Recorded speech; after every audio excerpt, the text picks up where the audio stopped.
ইসকনের কাঁধে ভর করে পুনর্বাসনের ষড়যন্ত্র করছে ক্ষমতাচ্যুত আওয়ামী লীগ, আর আওয়ামী কুকৌশলকে এগিয়ে নিতে কাজ করছে ইসকন।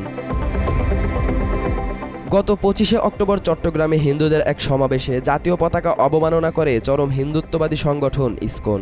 জাতীয় পতাকা অবমাননা ও রাষ্ট্রদ্রোহিতার অভিযোগে গত 31 অক্টোবর চিন্ময় কৃষ্ণ সহ 19 জনের বিরুদ্ধে মামলা করা হয়। এরই জেরে গত সোমবার চিন্ময়কে গ্রেফতার করে ডিবি পুলিশ। তথাকথিত প্রভু গ্রেফতারের পর থেকেই উগ্র হয়ে ওঠে কট্টর হিন্দুরা।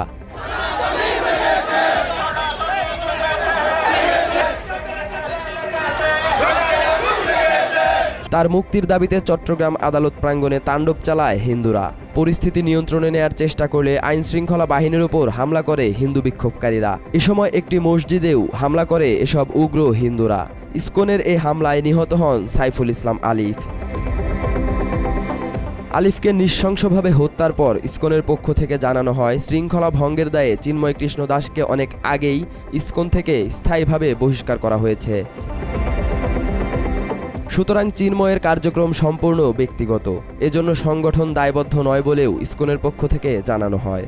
চিন্ময় কৃষ্ণ দাসের বক্তব্য এবং কৃতকর্মের জন্য ইসকন বাংলাদেশ কোনোভাবেই দায়ী নয়। আলিফ হত্যার দায়ভার না নিতেই চিন্ময়ের পাশ থেকে সরে দাঁড়িয়েছে ইসকন। হিন্দু সংগঠনটি সরে দাঁড়ালেও তার পাশে দাঁড়িয়েছেন ভারতে পলাতক শেখ হাসিনা।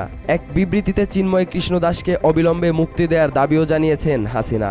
আওয়ামী লীগের অফিসিয়াল ফেসবুক পেজে বিবৃতিটি প্রকাশ করা হয়।